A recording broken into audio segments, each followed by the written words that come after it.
antes de su liberación física, no sabe que es Jesús. Pero una vez que ya fue sanado, no tiene ningún interés en saber quién lo había sanado. ¿Por qué? Porque no preguntó a nadie. Porque era Jesús muy conocido por lo que había hecho en Jerusalén. Simplemente debía preguntar a una, dos, tres personas: oye, ¿quién es aquel Galileo? Aquel que vino con la túnica, con aquello, físicamente. ¿Quién era? ¿Quién es? Y la gente le hubiera dicho: no, ¿sabéis quién es? Sí, hombre, si es famoso en Jerusalén. Es Jesús, el Nazareno, el que dice que es el Hijo de Dios. Pero él no tuvo ningún interés, ni antes, y es importante que lo conserves en tu corazón esto, para lo que te voy a decir. O sea, ningún interés antes de ser sanado y ningún interés después de ser sanado. Ninguno. Verso 14. Después le halló Jesús en el templo. Y esto quiero que lo aprendas, lo que te voy a decir, porque tiene para mí y para vosotros un interés concreto, pero mucho. Dice: después le halló Jesús en el templo. O sea, ¿después de qué? Después de que Jesús sanó al paralítico, y después de que el paralítico no tuviera ningún tipo de interés en saber quién le había sanado, después de esta anécdota, dice la palabra que Jesús le halló en el templo. El hecho de que el paralítico no supiera realmente quién era Jesús, el hecho de que el paralítico realmente no supiera quién lo había sanado, pone en evidencia de que realmente había un asunto pendiente. Había un asunto pendiente. Y Jesús no deja nada a medias. Lo que empieza Dios lo acaba. Y lo acaba con excelencia. Y en primer lugar, el Señor va a buscar al estanque de Betesda al paralítico. Fíjate bien, lo va a buscar. No el paralítico a él, sino Jesús al paralítico. Pero había algo pendiente. El Señor no deja nada a medias. Señor, es que tardas mucho, es que no vienes, es que mira esta situación, es que no comprendo, no me escuchas, no entiendo. Dios no deja nada a medias. Y sabiéndolo, lo va a buscar por segunda vez consecutiva. Pero esta vez Jesús sabía que el paralítico no estaría en el estanque de Betesda, porque ya estaba sanado, ya había sido sanado, y lo encontró en el templo. No dice la palabra el motivo. Quizás fue a dar gracias a Dios al templo. No se sabe. Pero el Señor fue a buscarlo por segunda vez. Por segunda vez. Para no dejar las cosas a medias. Para terminar con excelencia. Fíjate bien y entiende esto bien. Para terminar con excelencia lo que Dios había empezado. ¿Entiendes, iglesia? No a medias. No bien, no, con excelencia. ¿Y por qué? ¿A qué te refieres? Ahora lo verás. Con excelencia, con perfección. Lo va a buscar 2 veces. Amén, iglesia. Amén. Quiero que lo tengas en tu corazón. 2 veces. Nadie diga: Señor, es que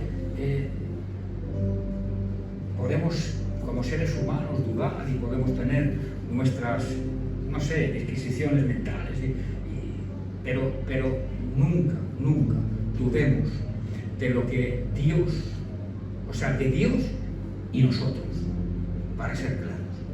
Dios es tu Padre. Tú eres templo del Espíritu Santo.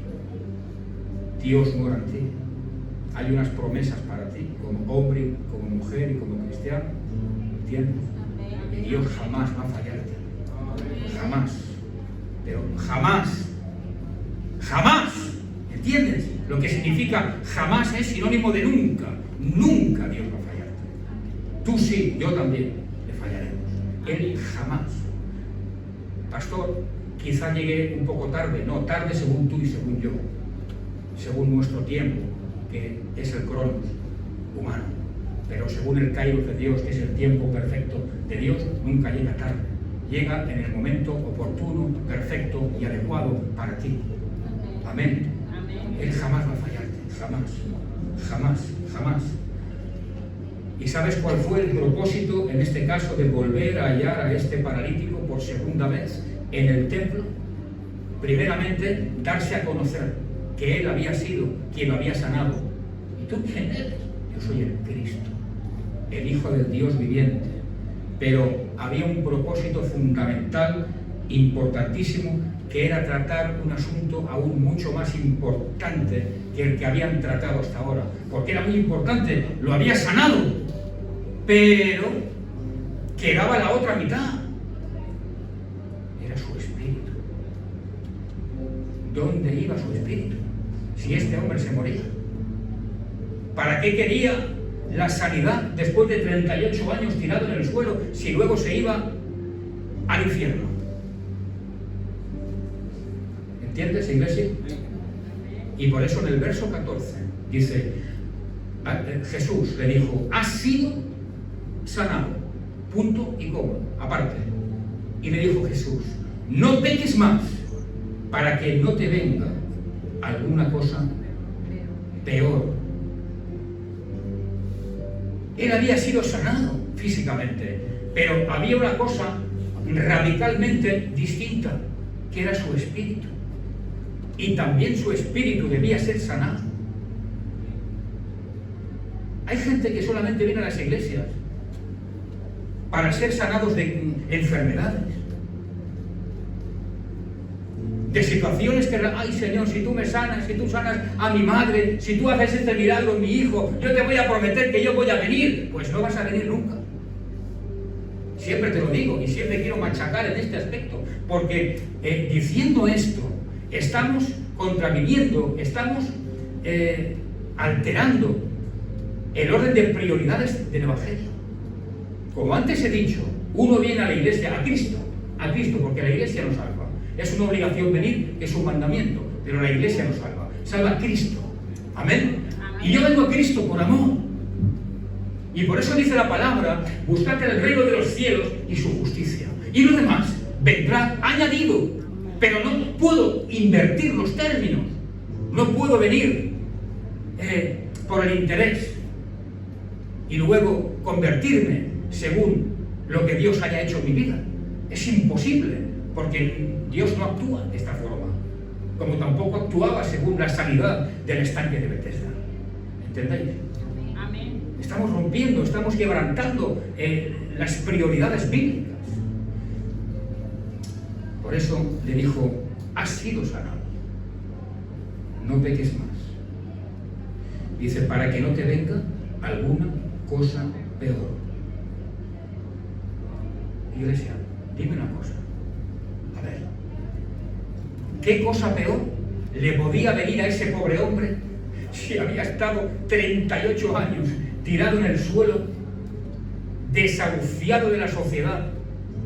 ¿Qué cosa peor le podía venir a este hombre? Ya estaba prácticamente curtido en cuanto a la vida.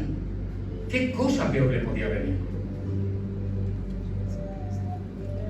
¿A qué se estaba refiriendo Dios?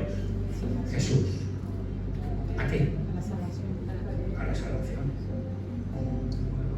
A la salvación. Le dijo, has sido sanado físicamente. Pero le dijo, no peques más para que no te venga alguna cosa peor. ¿Y cuál fue la solución que de alguna forma Dios, Jesús, le dio a este hombre? ¿Qué indicación le dio Jesús al hombre para que fuera salvo? ¿Qué le dijo? No peques más. O sea, lo exhortó, pero a la vez le dio la solución. ¿Cuál era la solución? No pecar más. Con lo cual, pastor, podemos pecar.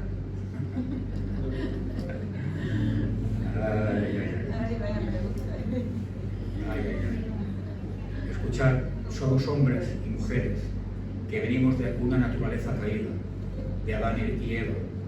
Somos hijos del pecado original. ¿Entendéis?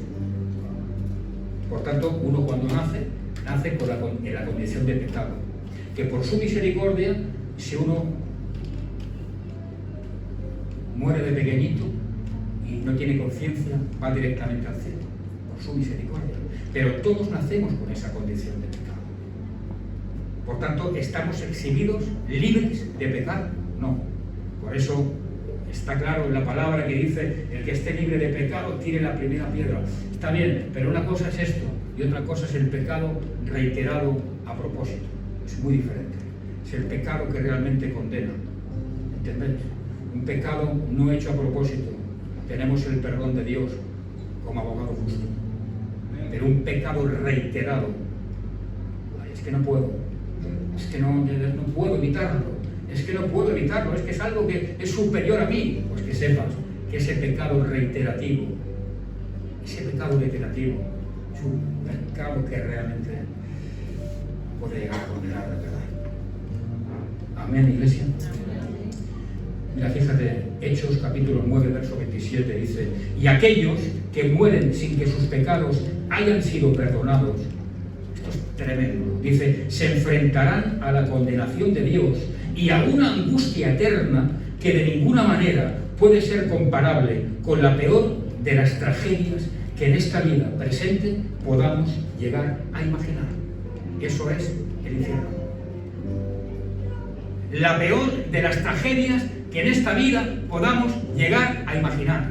¿Y cuál es la peor de las tragedias? Pues cada uno tiene su imaginación libre para pensar.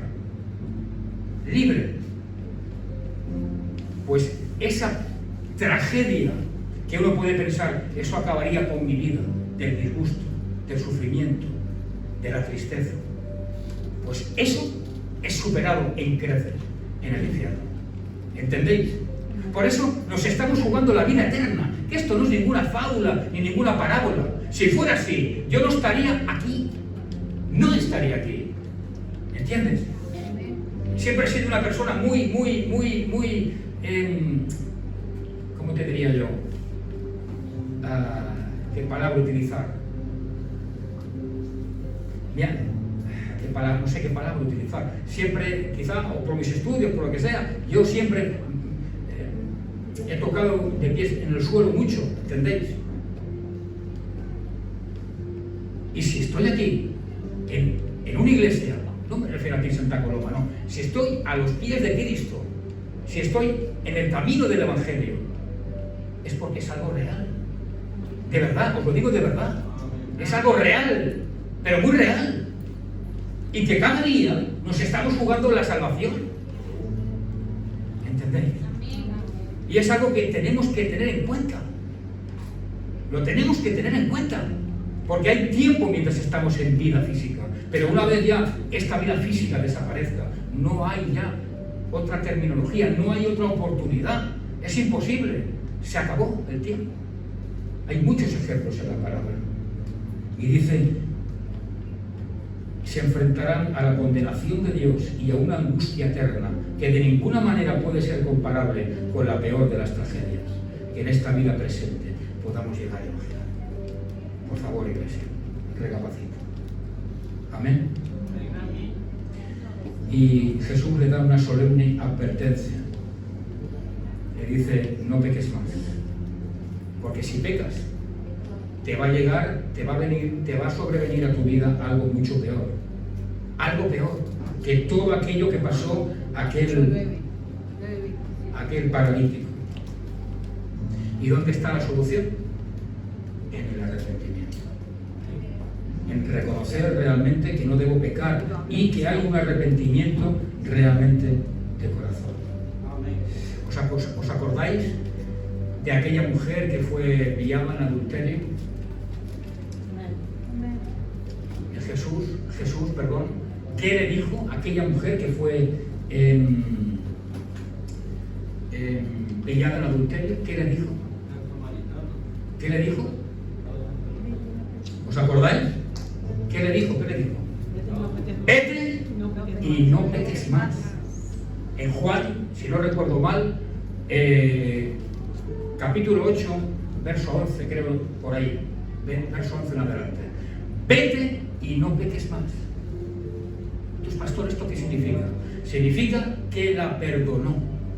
Significa que Dios, a través de su misericordia, no como estos judíos, ¿entiendes? La perdonó. Pero le dijo algo más: no peques más. Yo te perdono, pero no peques más. Voy acabando, pero algo muy importante que quiero que entiendas. Verso 15. Paso por encima algunas cosas, ya quiero terminar hoy.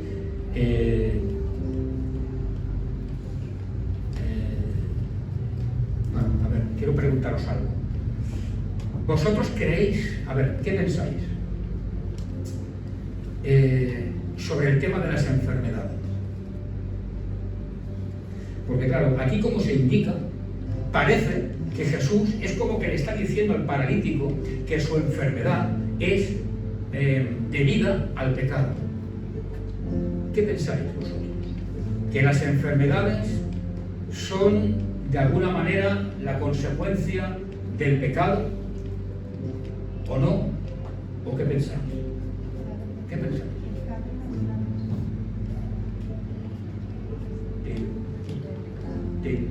Yo digo que sí. El pecado. Yo digo que sí. ¿Alguien dice algo? ¿Alguien dice algo? ¿Así pensáis que es? Yo digo que sí. Yo digo que sí. Es causa del pecado. ¿Tú dices que sí, que no? No, que no. Naturales y espirituales. O sea, pensáis que... Una naturaleza espiritual.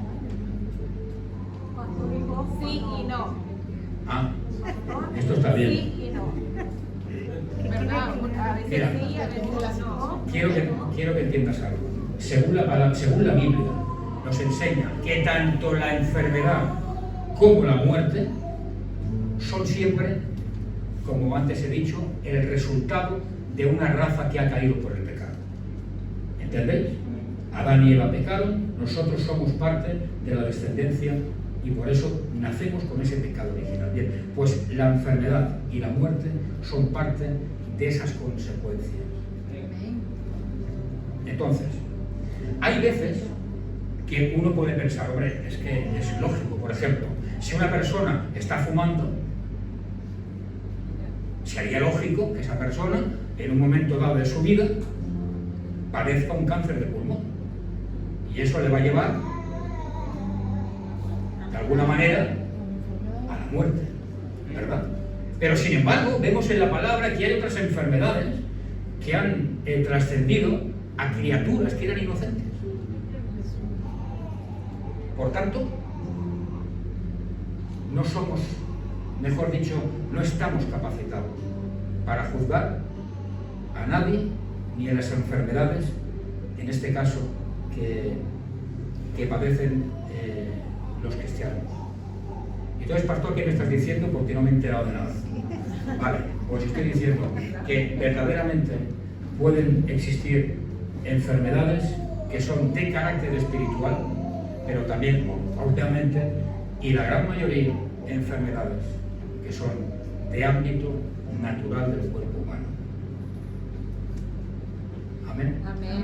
Y sabéis vosotros, igual que yo, que han habido, y no hace mucho tiempo, cristianos que han fallecido de enfermedades.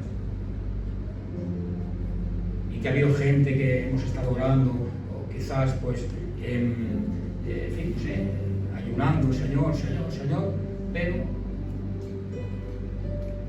nosotros somos parte de esa naturaleza caída. Y la muerte y la enfermedad es una cosa. Amén. Amén. Termino, verso 15. Dice: el hombre se fue y dio aviso a los judíos que Jesús era el que le había sanado. O sea, fijaros, los judíos vienen en un primer momento, le preguntan al paralítico: no sé, yo no sé qué me ha sanado, pero el que me sanó me dijo que me levante, que tome mi lecho y ande. Yo no tengo culpa, yo no soy nadie. No sabía quién fue. Luego viene Jesús, se muestra a él y le dice: yo soy Jesús. Yo soy el que te sanó. Y ahora es necesario que tu alma, que tu espíritu sean también sanados. Y ahora él ya sabe realmente quién era el que le había sanado. Y ahora tiene, entre comillas, esa, de alguna forma, dirección para que su espíritu también sea sano. Y ahora es él, cuando tiene esa plena convicción, que no espera que los judíos vengan a buscarle. No, ahora va él a los judíos. ¿Entendéis? Va él a los judíos.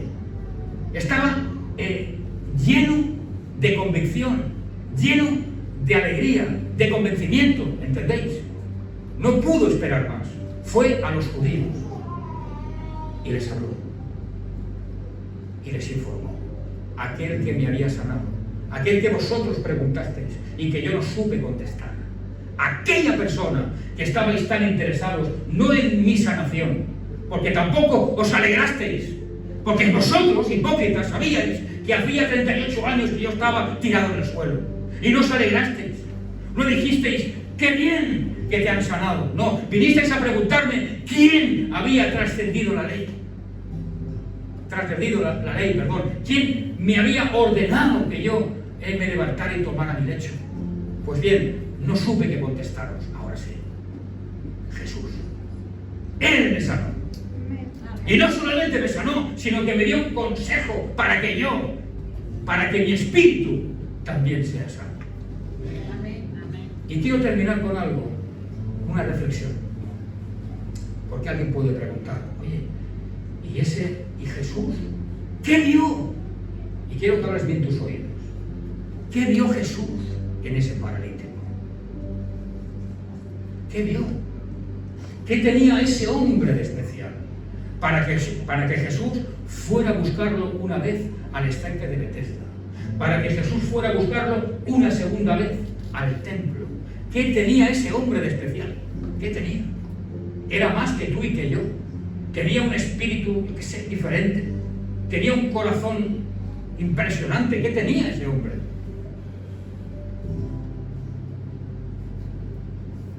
Quiero que lo pienses. ¿Qué tenía ese hombre? Porque ese hombre ni tan siquiera sabía que era Jesús. Según la palabra, no lo sabía. Ni tampoco esperaba nada de él. Y cuando Jesús vino a salvar o a decirle lo que tenían que hacer para salvar su espíritu, era porque ese hombre no tenía una convicción plena de que debía cambiar su vida y debía vivir una vida según Cristo. Por eso Dios viene exhortándole, porque en su corazón había otra cosa, había otra forma de actuar. Y Cristo tuvo que decirle: oye, chico, has sido sano, ahora no te des más, deja esta vida, apártate de lo que te está quemando, apártate, no peques más y serás salvo. ¿Por qué? Porque llevaba una mala vida y porque quería seguir llevando esa vida. Por tanto, si no conocía a Cristo, si no sabía quién era Dios, si no quería apartarse del pecado, ¿quién era ese hombre? ¿Por qué Cristo viene a él 2 veces? Incluso cuando van los judíos a decirle realmente quién le sanó, está perjudicando a Cristo. Lo está perjudicando.